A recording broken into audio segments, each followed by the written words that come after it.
Africa के दक्षिणी छोर पर स्थित लगभग 4 दशक पुराना कोयबर्ग परमाणु ऊर्जा संयंत्र एक बार फिर वैश्विक चर्चा का विषय बन गया है। इसकी सुरक्षा को लेकर सवाल उठते रहे हैं, खासकर तब जब एस्कॉम ने इस परमाणु संयंत्र की कार्य अवधि को अगले 2 दशकों तक बढ़ाने की योजना बनाई। अब बात को सीधे और साफ शब्दों में समझते हैं, क्योंकि अफ्रीका में जो कुछ हुआ है वह पूरी दुनिया का ध्यान खींचने लायक है। जब पूरी दुनिया अफ्रीका को ऊर्जा असुरक्षा, कमजोर ढांचे और अविकसित प्रणाली पर भाषण देती रहती है, उसी समय अफ्रीका के एक कोने में इतिहास चुपचाप रच दिया गया। दक्षिण अफ्रीका का कोयबर्ग परमाणु ऊर्जा संयंत्र, जो पूरे अफ्रीकी महाद्वीप में एकमात्र चालू परमाणु ऊर्जा केंद्र है, ने आधिकारिक रूप से अपनी संचालन अवधि को अगले 20 वर्षों के लिए बढ़ाने की मंजूरी हासिल कर ली है। इसका मतलब है कि अब यह संयंत्र 2045 तक स्वच्छ, स्थिर और भरोसेमंद बिजली देता रहेगा। न कोई वैश्विक घोषणा, न पश्चिमी देशों की तालियां। बस अफ्रीकी इंजीनियरों और विशेषज्ञों ने यह साबित कर दिया कि वे दुनिया की सबसे जटिल तकनीक को भी लंबे समय तक सटीकता और अनुशासन के साथ चला सकते हैं। और यही वजह है कि यह कहानी सिर्फ दक्षिण अफ्रीका की नहीं है, यह पूरे अफ्रीकी महाद्वीप के लिए एक संदेश है। यह उस पुरानी सोच को तोड़ने वाली कहानी है जिसमें अफ्रीका को हमेशा अनुमति मांगने वाला बताया जाता रहा है। हकीकत यह है कि अफ्रीका पहले से ही उन्नत तकनीक चला रहा है। अब सवाल उठता है, कोयबर्ग ने यह करिश्मा कैसे कर दिखाया? और यह 20 साल का विस्तार पूरे महाद्वीप के भविष्य के लिए इतना महत्वपूर्ण क्यों है? आइए सच्चाई से शुरुआत करते हैं। अगर 20 साल पहले किसी वैश्विक विश्लेषक से पूछा जाता कि क्या कोई अफ्रीकी देश दशकों तक परमाणु ऊर्जा संयंत्र को सुरक्षित रूप से चला सकता है, तो शायद वे हंस देते। वे अस्थिर बिजली ग्रिड, कमजोर संस्थान, तकनीकी कमी और तमाम घिसे पिटे तर्क सामने रखते। लेकिन आज वही विश्लेषक अपने वातानुकूलित दफ्तरों में बैठकर निराशाजनक रिपोर्ट लिखते रह गए, और अफ्रीका ने चुपचाप ऐसा काम कर दिखाया जिसने उनकी सारी धारणाएं बदल दीं।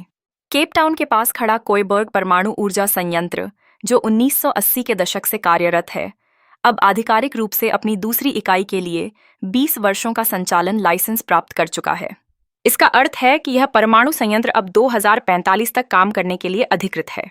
यह किसी की मेहरबानी से नहीं हुआ, न ही किसी नियामक ने सुर्खियां बटोरने के लिए ऐसा किया। यह इसलिए हुआ क्योंकि कोयबर्ग ने कठोर मूल्यांकन के जरिए साबित किया कि वह हर सुरक्षा, संरचनात्मक और नियामक मानक पर खरा उतरता है। यहाँ एक बात साफ समझ लीजिए, परमाणु नियामक कभी समझौता नहीं करते। या तो संयंत्र मानकों पर खरा उतरता है या नहीं। कोयबर्ग ने सभी मानकों को पूरी तरह और आत्मविश्वास के साथ पूरा किया। यह कोई सतही जांच नहीं थी। राष्ट्रीय परमाणु नियामक ने कई वर्षों तक भूकंपीय सुरक्षा, रिएक्टर की मजबूती, आपातकालीन प्रणालियां, भाप जनरेटर, विकिरण नियंत्रण, शीतलन प्रणाली, कर्मचारियों के प्रशिक्षण और अंतर्राष्ट्रीय मानकों के पालन की गहन जांच की। यह प्रक्रिया इतनी सख्त होती है कि कई यूरोपीय संयंत्र पहली कोशिश में ही असफल हो जाते हैं, लेकिन कोयबर्ग सफल रहा। कहानी यहाँ और भी मजबूत हो जाती है। यह विस्तार तब मिला जब पहली इकाई को पहले ही लाइसेंस नवीनीकरण मिल चुका था। मतलब दक्षिण अफ्रीका ने सिर्फ एक नहीं, बल्कि दोनों परमाणु इकाइयों को सुरक्षित कर लिया। यह एक स्पष्ट संदेश है, अफ्रीका के पास अगले 2 दशकों तक परमाणु स्थिरता रहेगी।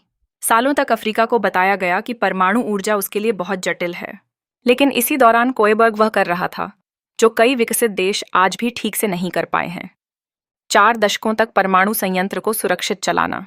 राजनीतिक बदलाव, आर्थिक उतार चढ़ाव, नेतृत्व परिवर्तन और वैश्विक ऊर्जा संकट, इन सब के बावजूद कोयबर्ग कभी असफल नहीं हुआ। यह संयोग नहीं है, यह अनुशासन, तकनीकी कौशल और हजारों अफ्रीकी पेशेवरों की मेहनत का नतीजा है। अब बड़ा सवाल यह है, यह 20 साल का विस्तार अफ्रीका के ऊर्जा भविष्य के लिए इतना अहम क्यों है? क्योंकि यह निर्णय दक्षिण अफ्रीका को लगभग 1860 मेगावाट स्वच्छ और लगातार मिलने वाली बिजली सुनिश्चित करता है। परमाणु ऊर्जा सिर्फ एक विकल्प नहीं है, यह आधुनिक बिजली प्रणाली की रीढ़ है। सूरज ढलने पर सौर ऊर्जा रुक जाती है, हवा थमने पर पवन ऊर्जा कमजोर पड़ जाती है, सूखे में जल विद्युत प्रभावित होती है। लेकिन परमाणु ऊर्जा मौसम की परवाह नहीं करती। यह 24 घंटे चलती है। कारखानों को रात के 2 बजे भी बिजली देती है, अस्पतालों को तूफान में भी चालू रखती है, डेटा केंद्रों को स्थिरता देती है। यही स्थिरता उद्योग को आकर्षित करती है, निवेश बढ़ाती है और अर्थव्यवस्था को गिरने से बचाती है। कोयबर्ग की दोनों इकाइयां मिलकर लगातार 1860 मेगावाट बिजली देती हैं, न रुकने वाली न डगमगाने वाली। अगर यह संयंत्र अचानक बंद हो जाए तो दक्षिण अफ्रीका को भारी ऊर्जा संकट का सामना करना पड़ेगा। लेकिन अब ऐसा नहीं होगा। इस लाइसेंस विस्तार ने देश को सबसे कीमती चीज दी है, समय। समय ताकि नवीकरणीय ऊर्जा सही ढंग से विकसित की जा सके। समय ताकि ट्रांसमिशन लाइनें बढ़ाई जा सकें। समय ताकि बैटरी भंडारण जैसे समाधान लागू हो सकें। समय ताकि ऊर्जा बदलाव बिना देश को अंधेरे में डाले पूरा हो सके। और यही कारण है कि निवेशकों का भरोसा भी मजबूत होता है। अगर रोज बिजली की अस्थिरता की चिंता हो तो न तो कोई विनिर्माण क्षेत्र विकसित किया जा सकता है, न खनन क्षेत्र, और न ही डिजिटल अर्थव्यवस्था। लेकिन कोयबर्ग परमाणु संयंत्र की सुरक्षा और संचालन को 2045 तक सुनिश्चित कर दिए जाने के बाद दक्षिण अफ्रीका अब उन उद्योगों को आकर्षित कर सकता है जिन्हें लगातार और भरोसेमंद बिजली की जरूरत होती है, जैसे इलेक्ट्रिक वाहन फैक्ट्रियां, धातु गलाने के संयंत्र, हाइड्रोजन उत्पादन इकाइयां, तकनीकी केंद्र और बहुत कुछ। यही वह शांत आर्थिक प्रभाव है जिस पर ज्यादा चर्चा नहीं होती, लेकिन यही सब कुछ बदल देता है। और यहीं से बात और भी शक्तिशाली हो जाती है। इस बदलाव का लाभ केवल एक देश को नहीं, बल्कि पूरे अफ्रीकी महाद्वीप को मिलता है। जब एक अफ्रीकी राष्ट्र 4 दशकों तक परमाणु स्थिरता साबित कर देता है, तो वह बाकी अफ्रीकी देशों को भी बड़े सपने देखने, साहसी योजनाएं बनाने और अपनी क्षमताओं पर भरोसा करने की अनुमति देता है। लेकिन इससे एक और गहरा सवाल खड़ा होता है। अब उन दूसरे अफ्रीकी देशों को कोयबर्ग क्या संदेश देता है जो अपने लिए परमाणु ऊर्जा की संभावनाएं तलाश रहे हैं? सच्चाई यह है कि वैश्विक शक्तियां इस बात से अंदर ही अंदर जूझ रही हैं। कोयबर्ग की सफलता अफ्रीका को लेकर चले आ रहे एक लंबे मिथक को तोड़ देती है। यह धारणा कि यह महाद्वीप बिना विदेशी निगरानी के अत्याधुनिक, उच्च जोखिम और उच्च सटीकता वाली तकनीक संभाल नहीं सकता। दशकों तक पश्चिमी टिप्पणीकार पूरे आत्मविश्वास के साथ यही कहानी दोहराते रहे, जैसे यह कोई सार्वभौमिक नियम हो। वे कहते थे कि अफ्रीका परमाणु ऊर्जा के लिए तैयार नहीं है। उन्होंने दावा किया कि यहाँ अनुशासन की कमी है, नियामक ढांचे नहीं हैं, इंजीनियरिंग संस्कृति विकसित नहीं है। उनका जोर था कि परमाणु प्रयास अंततः आपदा, भ्रष्टाचार या कुप्रबंधन में बदल जाएगा। लेकिन फिर वास्तविकता सामने आई और वह उनकी भविष्यवाणियों से बिल्कुल अलग निकली। हकीकत यह है कि अफ्रीका ने एक परमाणु संयंत्र बनाया, उसे 40 से भी अधिक वर्षों तक सुरक्षित रूप से चलाया और हाल ही में ऐसा नियामक अनुमोदन प्राप्त किया जिसे पाने के लिए कई समृद्ध देश आज भी संघर्ष कर रहे हैं। कोयबर्ग कभी डगमगाया नहीं। यह न तो किसी बड़े हादसे की सुर्खियों में आया और न ही किसी घोटाले की वजह बना। यह बस अपना काम करता रहा, शांति से, निरंतर और पेशेवर ढंग से। इस संयंत्र ने दक्षिण अफ्रीका की बिजली व्यवस्था को उन कठिन आर्थिक और राजनीतिक दौरों में भी जीवित रखा जब देश भारी दबाव से गुजर रहा था। यह केवल चला ही नहीं, इसने उत्कृष्ट प्रदर्शन किया और दुनिया ने यह सब नोटिस किया। जो देश कभी अफ्रीका को ऊर्जा परिपक्वता का पाठ पढ़ाते थे, वही आज अपने बूढ़े परमाणु संयंत्रों से जूझ रहे हैं, रिएक्टर बंद कर रहे हैं या उन परमाणु कार्यक्रमों को फिर से शुरू करने की कोशिश कर रहे हैं जिन्हें उन्होंने खुद छोड़ दिया था। इसी बीच जिस अफ्रीका को कभी नजरअंदाज किया गया था, वहां अब परमाणु महत्वाकांक्षाएं आकार ले रही हैं। मिस्र एक विशाल परमाणु संयंत्र का निर्माण कर रहा है जिसकी क्षमता 4800 मेगावाट होगी और जो महाद्वीप के सबसे बड़े प्रोजेक्ट्स में से एक बनेगा।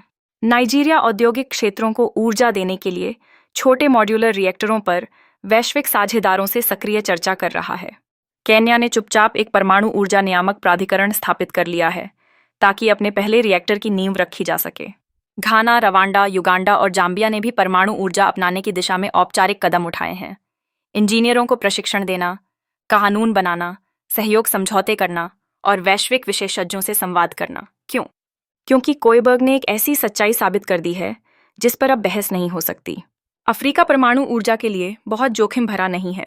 अफ्रीका तैयार है। परमाणु ऊर्जा का विकास देशों के बीच ज्ञान के आदान प्रदान और साझेदारी को बढ़ावा देगा, जिससे विज्ञान और तकनीक में प्रगति होगी। कोयबर्ग ने हर अफ्रीकी देश को एक वास्तविक खाका दिया है। कोई काल्पनिक सपना नहीं, कोई सैद्धांतिक मॉडल नहीं, बल्कि जीवित प्रमाण। यह प्रमाण कि जटिल नियामक अनुपालन संभव है। यह प्रमाण कि परमाणु संस्कृति अफ्रीकी धरती पर फल फूल सकती है। यह प्रमाण कि अफ्रीकी लोग उच्च सटीकता वाली बुनियादी संरचनाओं को चलाने, संभालने और सुरक्षित रखने में दुनिया की अपेक्षाओं से बेहतर हैं। और इसका सबसे बड़ा असर क्या होता है? यह मानसिक दीवारों को तोड़ देता है। दशकों तक अफ्रीकी देशों को यह सोचने के लिए प्रशिक्षित किया गया कि उन्हें छोटे लक्ष्य रखने चाहिए, सरल रास्ते अपनाने चाहिए और सीमाओं में रहना चाहिए। कोयबर्ग इस सोच को चकनाचूर कर देता है। यह नीति निर्माताओं से कहता है, बड़ा सोचो, आगे बढ़ो, सिर्फ आयातित डीजल जनरेटर या सहायता आधारित सौर पैनलों तक खुद को सीमित मत रखो। अफ्रीका दुनिया के सबसे उच्च स्तर की इंजीनियरिंग प्रणालियां बना भी सकता है और चला भी सकता है। लेकिन अब सवाल के मूल में आते हैं, क्योंकि दुनिया ने कभी नहीं सोचा था कि कोयबर्ग इतनी बड़ी सफलता के साथ इतने लंबे समय तक चलेगा।